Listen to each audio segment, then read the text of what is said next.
Well, I wouldn't call an endowment a system. I would call it a blessing from God. You would hope that the person who is investing that amount of money is not a control freak, although that seems historically to be the case. We definitely aim to have an endowment here, but not one foundation. So it's impossible to collect money or donations for an endowment if you have operating costs or a deficit or any of those things. I mean, you can do it, but you have to set the money up over here and not touch it and let it grow while you're surviving over here. So we're not quite there yet. If we are successful, last year, despite the recession, we just did our '09 financials. It was the very first year in the history of the Walrus that we broke even during the recession, which is unbelievable. And a lot of that is also keeping costs under control and realizing that we have that we have to do that to stay alive. So if that were to be true and we actually could get to a surplus situation in the next couple of years, then we could take a portion of our board members to go out to raise money for an endowment. And let's say what Harper's, it's about $22,000, 22 rather million dollars. To have $22 million to draw on every year, although charities that had $22 million endowments last year didn't get to draw anything, as I'm sure you know, would be a very good thing for us. It still doesn't help us in our year to year and our operating costs. I mean, we still have to do all of those other things that we do.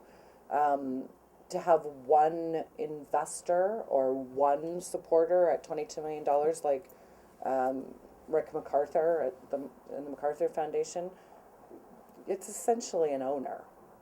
That's what that is. That's an owner.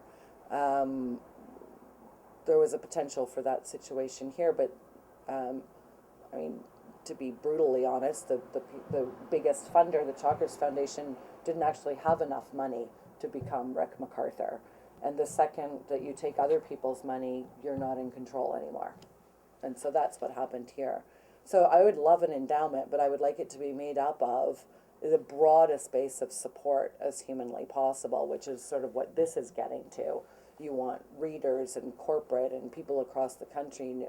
The broadest base of support that has a stake in that endowment and in your future is, I think, the perfect way to go. I don't really know. I mean, I hate to say that anybody would be better off with this model. Fundraising is really hard. I mean, we're not Africa, we're not AIDS, we're not Haiti, we're not children, we're not the Lung Association or diabetes research. You know, it's a tough sell. I think we have a nationalistic appeal to people if we get in front of them, that Canadians deserve a magazine about us, about you, about them. But I think with everything you have to find a core constituency. We've always had the belief here that there are lots more people who are Walrus readers than we've been able to reach with our no marketing budget and all sorts of things. But I guess a realistic version of what your or who your audience is and how much they're willing to support you or pay for what you're delivering beyond a $24 annual subscription. So I don't know that. There are other models. There are membership models. The Nat Geo or the Smithsonian. Like there are. I just don't know. It's apples and oranges. Could it be a teen magazine that goes to schools and who's interested in that? You know, is that Coca-Cola? Is that a good thing? Like I don't know. I don't know. I don't know how much the fundraising marketplace can sustain that. I know it's tough. The shortest version possible is that we are in this, the Walrus is in the same category as Harper's, The Atlantic, The Economist, and those magazines, are wonderful as they are, don't serve our needs because they're American. And I mean, one of the short lines that we use is you should read those magazines, but when you do, you're a spectator. And when you read The Walrus, you're in the game. It's about us. And what kind of a country are we if we can't support a publication like this that's about us?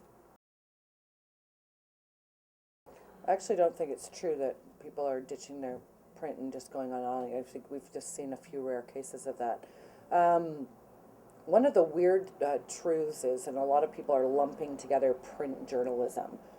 Newspaper and magazine are extremely different industries, extremely different things. I think newspapers are really going to struggle with that.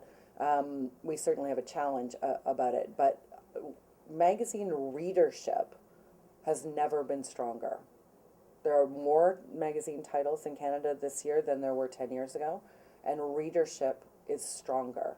When I gather together everybody at the Walrus, 25 people of mostly young, skewing younger, and say, how many of you take a daily newspaper at home? 2 hands go up. John McFarlane and me. Nobody else. It's not that they're uninformed. When I ask them if they have a magazine subscription at home, every hand goes up. And it's not just the Walrus. There is a magazine out there for you no matter what age you are, what stage you're at, what you're doing, what you're interested in. If you're a boy, a girl, a man, a woman, there is a magazine out there for you. Magazine readership has never paid the bills, ever. Circulation is hard to get, or subscribers are hard to get and keep. It's a constant whatever. So readership in this country has never been stronger. No advertising, no magazines. It's that simple. That is the model that we have always operated on, and that model has to change. Because advertising, some of it is never coming back. And advertisers don't get that a lot of advertisers don't get the relationship that readers actually have to a magazine. Meaning, in newspapers, we don't read advertising. In television, we PVR stuff and we find the we try to get fast forward through them. In movie theaters, they annoy us. But if I gave you the option of taking a Vanity Fair magazine with the advertising or without, you would choose it with, because the advertising is part of the experience. It's color, it tells you stuff, trends, it's geared exactly to a Vanity Fair reader.